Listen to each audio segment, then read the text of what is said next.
अभी एक विवाद आ गया तो उस विवाद पर नहीं जाना चाहता। जब वो हज का सब्सिडी खत्म हुई तो कुंभ मेले का विषय आ गया। कुंभ मेला हम सब जानते हैं। कुंभ मेले का एक एस्पेक्ट आप लोगों ने कभी ध्यान दिया है? कुंभ मेला कितने साल में एक बार पड़ता है? 12 साल में। 12 साल में एक बार क्यों पड़ता है? क्योंकि वो जुपिटर की साइकिल पर आधारित है। बृहस्पति ग्रह हर 12 वर्ष के बाद अपना एक चक्कर पूरा करके उसी राशि में दोबारा आता है, इसलिए कुंभ मेला 12 वर्ष में एक बार पड़ता है। हजारों सालों से चला आ रहा है, ठीक है। तो इसका मतलब हमको पता था ना कि बृहस्पति की साइकिल 12 साल की है। इनको तो अभी 100 साल पहले पता चला कि बृहस्पति की साइकिल 12 साल की है। और उसके बाद हमको समझा दिया जाता है नहीं साहब हम अनसाइंटिफिक थे। अब आप एक और बड़ी मजेदार बात देख लीजिए। सूर्य ग्रहण और चंद्र ग्रहण पड़ता है तो उसका डेट और टाइम कौन तय करता है? सरकार घोषणा करती है ना, टीवी पे आता है, रेडियो पे आता है, अखबार में आता है। किस बेस पे आता है? नासा की फिजिकल ऑब्जर्वेटरी बताती है कि फलां तारीख को इतने बज के इतने मिनट पे सूर्य ग्रहण या चंद्र ग्रहण पड़ेगा, सोलर इक्लिप्स और ल्यूनर इक्लिप्स। मगर ये बताइए 1950 से पहले तो नासा की ऑब्जर्वेटरी नहीं थी। 1920 में जब अल्बर्ट आइंस्टीन ने रिलेटिविटी की थ्योरी दी, उससे पहले रिलेटिव मोशंस ऑफ प्लैनेट नहीं पता था। सॉरी, 1916 में। 1920 में एडविन हबल एक साइंटिस्ट हुए जिन्होंने एक्सपेंडिंग यूनिवर्स की थ्योरी दी, उससे पहले एक्सपेंशन ऑफ यूनिवर्स नहीं पता था। 1900 में मैक्स प्लैंक साइंटिस्ट हुए जिन्होंने लाइट की क्वांटम की थ्योरी दी, फोटॉन्स वाली, उससे पहले प्रोपगेशन ऑफ लाइट ही नहीं पता था। 1897 में जे टॉमसन ने इलेक्ट्रॉन खोजा, उससे पहले आप मानते थे एटम अनडिविजिबल है। और 1633 में आप ये कहते थे, गैलीलियो को फांसी दे रहे थे इस बात के लिए कि उसने कहा सन रिवॉल्व्स राउंड द अर्थ गलत है। तो भैया आप 380 साल चल के जहां पहुंचे हैं, हमारा पंचांग तो युधिष्ठिर के जमाने से एज इट इज चला आ रहा है 5100 साल। मतलब ये लॉजिक नहीं है, ये तो साइंटिफिक प्रूफ। फिर भी हमें समझाया जाता है कि साहब जो हमने सोचा उस सब हम अनसाइंटिफिक थे, हम गलत थे। बड़ी मजेदार बात है। इन ए स्पैन ऑफ लिविंग जनरेशन 50 साल में, देखिए ये जो अर्बन नक्सल्स थे उन्होंने हमारे दिमागों में क्या क्या भरा और फैक्ट क्या था। 50 साल पहले जिस जिस चीज का मजाक उड़ाया गया वो चीज आज ठीक उसके उलट हो गई। 50 साल पहले कहते थे अरे यार ये अगर खेती करनी है तो mechanised farming, chemical fertiliser use करो। गाय के गोबर से कोई खेती होती है? आदमी चांद पे पहुंच गया, तुम गाय के गोबर पे पड़े हो। आज नहीं, ऑर्गेनिक फार्मिंग की तरफ जाओ। 50 साल पहले क्या कहते थे? अरे भाई ये जड़ी बूटियों फल पत्ती खाने से कोई इलाज होता है? नीम हकीम खतरा है जान। खाना है तो नई दवाएं खाओ, क्लोसिन, मेटासिन, टेरामाइसिन। आज आप क्या कहते हैं? नहीं, केमिकल नहीं, हर्बल मेडिसिन की तरफ जाओ। ठीक, आज से केवल 50 साल पहले आप ये कहते थे, जब हम कहते थे पेड़ों की रक्षा करो, जंगल की रक्षा करो, पहाड़ की रक्षा करो, कहते थे this is the reminiscence of a primitive tribal civilisation. आज 1992 के रियो डी जेनेरो से लेकर 2009 के कोपेनहेगन से लेकर 2016 के पेरिस तक आप कहते हैं नेचर फ्रेंडली डेवलपमेंट करो। भैया सब कुछ उलटता जा रहा है। जो हमने कहा, जिसका आपने मजाक उड़ाया, वो सब कुछ सही होता जा रहा। अब मैं एक और बात कहूंगा जिसका कि बहुत मजाक उड़ाया गया, शायद हम लोग कभी ध्यान नहीं देते। भारत में यह कहा जाता था कि ज्ञान प्राप्त करना है तो ध्यान लगाओ। संत महात्मा जाके गुफा में ध्यान लगाते थे, पीर फकीर जाके कहते थे इल्हाम हो जाएगा। लोग कहते थे क्या बेवकूफ है, हाउ इज इट पॉसिबल? ऐसा कहीं हो सकता है क्या कि जाके ध्यान लगाया और ज्ञान प्राप्त हो गया?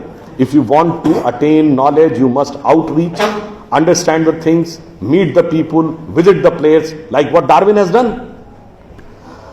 अब 50 साल बाद मैं आपसे पूछता हूं, आपको न्यूयॉर्क टाइम्स अखबार पढ़ना है तो 2 रास्ते हैं। एक, यहां से दिल्ली से न्यूयॉर्क की फ्लाइट पकड़िए, 16 से 22 घंटे लगेंगे डिपेंडिंग अपॉन योर फ्लाइट, और आज का अखबार कल पढ़िए। और दूसरा है कि मोबाइल पे डाउनलोड करिए खट से और पढ़ लीजिए। क्यों? आपके हाथ में डिवाइस है, जिसने डिवाइस बनाई उसने सॉफ्टवेयर भी बनाया है, और जिसने सॉफ्टवेयर बनाया उसने सपोर्टिंग नेटवर्क भी बनाया है।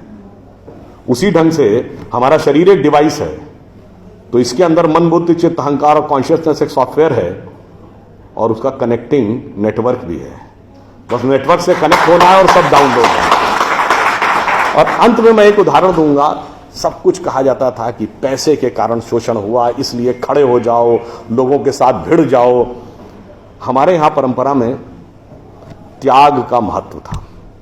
हम आपसे पूछें, दो राजा बताइए जो सबसे बड़े महान माने गए भारतीय संस्कृति में, राजा राम और राजा हरिश्चंद्र। दोनों इसलिए कि त्याग किया, इसलिए नहीं कि बड़ा बड़ा इलाका अलेक्जेंडर द ग्रेट की तरह कब्जा कर लिया।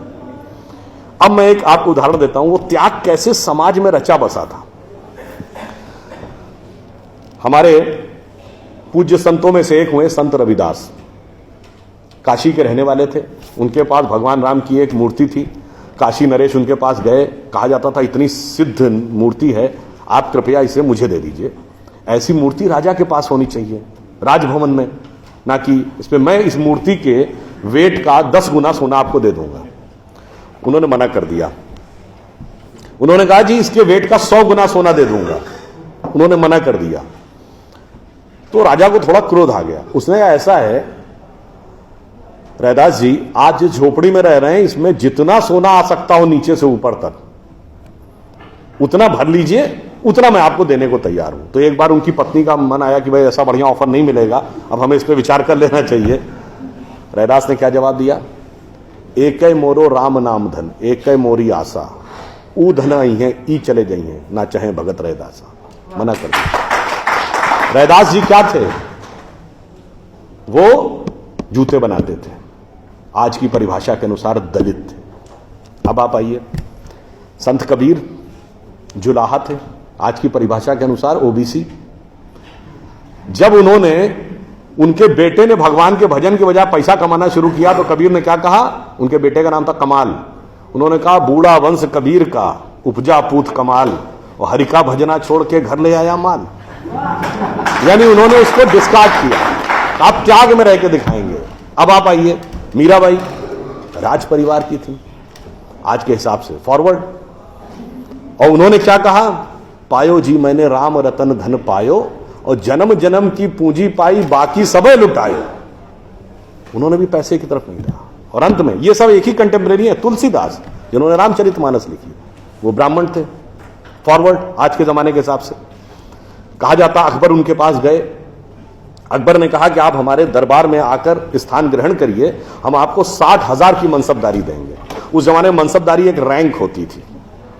तो जैसे 40,000 की मनसबदारी वॉज मैक्सिमम, 60,000 का मतलब हुआ कि राजा के बाद सबसे बड़ा स्टेटस आपका होगा।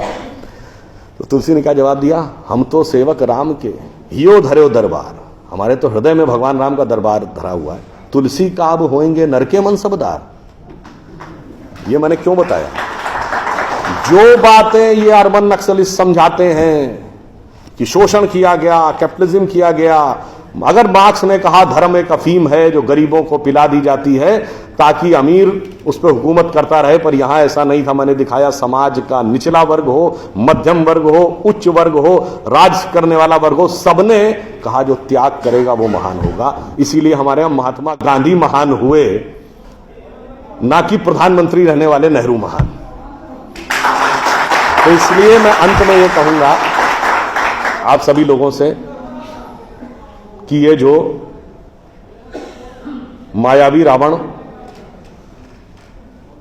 साधु का वेश बना के आता है, सूक्ष्म दृष्टि से इसको समझिए और आश्वस्त रहिए कि वो चाहे कितना भी मायावी हो, अंत में विजय हमारी ही होगी, क्योंकि हम आज दुनिया के यंगेस्ट नेशन है। जैसा अभी नलपत जी ने कहा ना कि भाई people like us we are in minority. हम देश दुनिया के सबसे युवा देश हैं, यह सत्य है, मगर यह अर्ध सत्य है। हम सबसे युवा देश और सबसे प्राचीन सभ्यता है। We are the youngest nation and the oldest civilisation. तो एक गौरवशाली हमारा भूतकाल है और एक शानदार भविष्य है जो हमारी प्रतीक्षा कर रहा है। बस बीच के इस माया के प्रपंचों को से हम बचे रहें तो कहीं कोई संदेह नहीं। एक पंक्ति कहकर समाप्त करूंगा कि गौरवशाली था भूत, भविष्य भी महान है, अगर संभालें आप उसे जो वर्तमान है। धन्यवाद।